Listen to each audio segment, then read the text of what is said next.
Hello, my friends. Welcome to Talk to Me Tuesday for Tuesday, February 6th, 2024. This is Jennifer.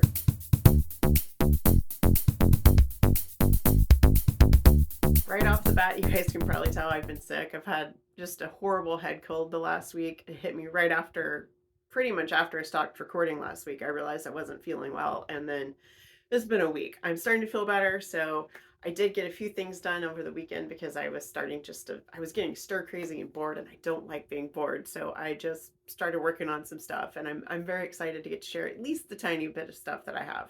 On Friday, I did post my Raggedy Rescue tutorial part 2. That was the how to add hair to a Raggedy Ann or Andy, and it was received very well. You guys were really sweet, very generous, and I appreciate your comments and your thumbs up. And I got a lot of new subscribers, which was wonderful. So thank you for that. If you're new here, this is my weekly show and tell. I do this with a group of friends. So there are other Talk to Me Tuesdayers. You can find links in the description as to where you can find the rest of us.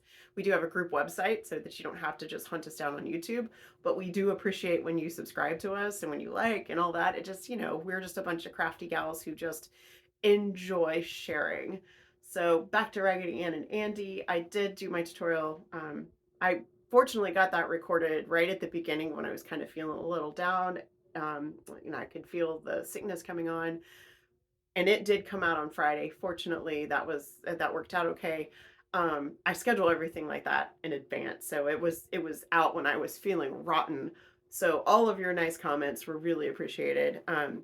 I did get hair on this little formerly bald gal. This is the one with the vertically stripy legs. I love that because this is a handmade doll. That's what I gravitate towards now. And I have not seen a lot of handmade dolls with stripy legs all the way up. So anyway, I have decided that this gal is going to be fraternal twins.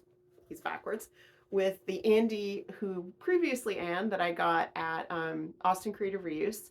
This is the one that had the really crazy stain on it. I will do a little video, a Raggedy Rescue video, a bit more about that because getting that stain it's a little bit yellow still, but getting this Raggedy to the point where when it's dressed, you're not really going to be able to tell was a journey. And you may notice that both eyes are blue again.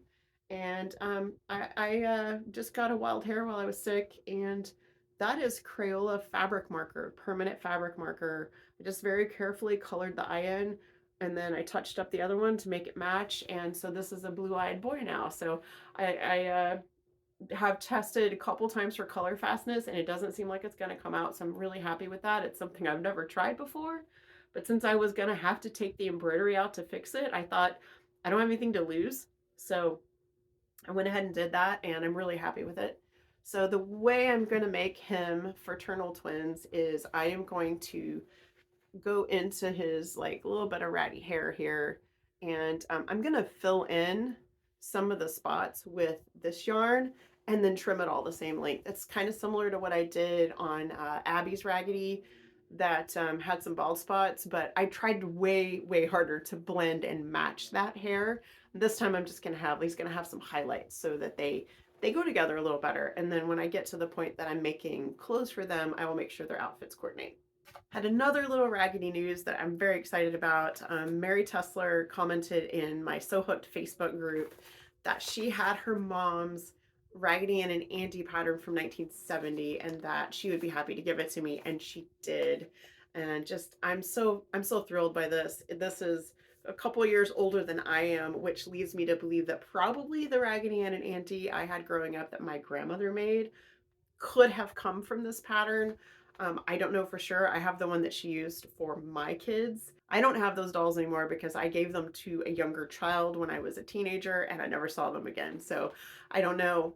I hope they're still out there in the world making somebody happy. But big thank you to Mary for this. I love having the different eras of patterns because sometimes the clothes are a little different or something is, just a tiny bit different. They don't tend to change much, especially after like the 70s. They all kind of just stayed the same. But I love the different pictures. I love seeing the fabrics from the era, and I don't know. It's an easy thing to collect because they don't take up a lot of space. A small thing that I felt up to doing over the last couple of days was finishing the shadow boxes for my kids' handprints that I have repaired and repainted. I showed you guys that in last week's video, so if you haven't seen that, definitely check it out.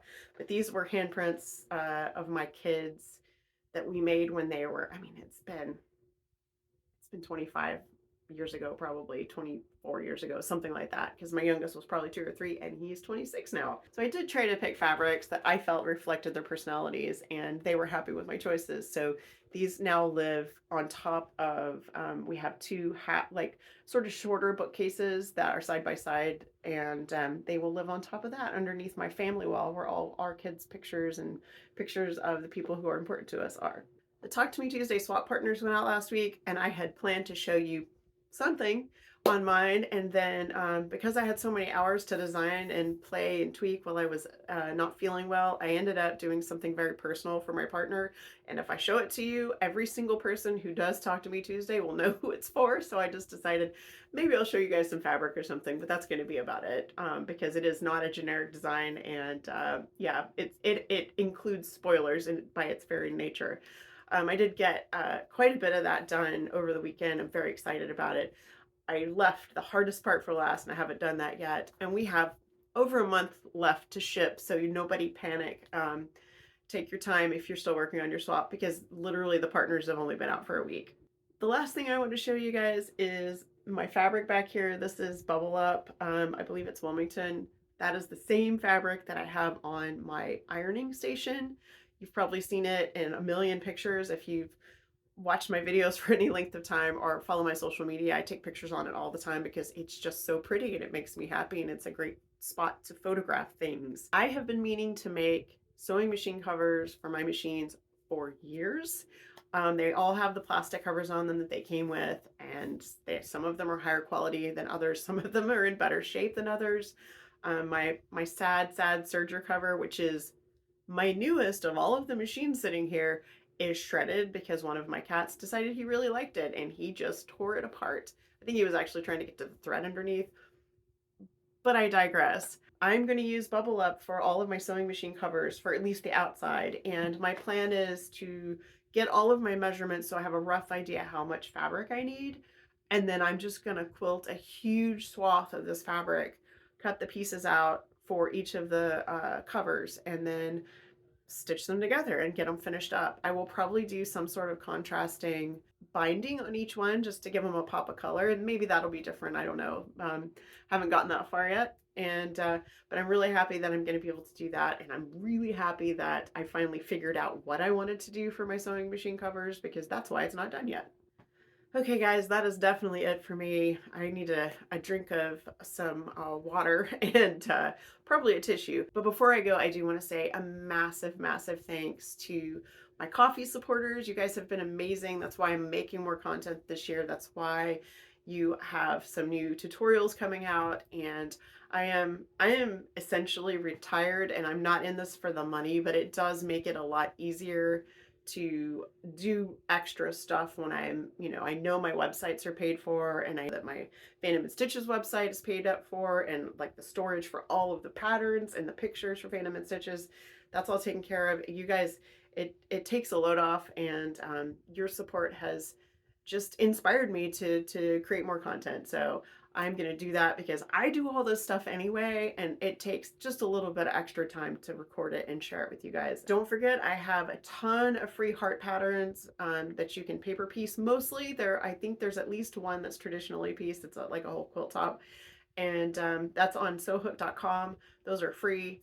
I did a big post a couple weeks ago, so you can find it. Just type hearts and it'll pop right up. And I will put a link in the description to make it easier. Last, big, giant, huge happy birthday to my permanent boyfriend and my husband of almost 30 years. He will be having a birthday on Thursday, and I'm very excited to get to celebrate it with him. So yeah, that's it.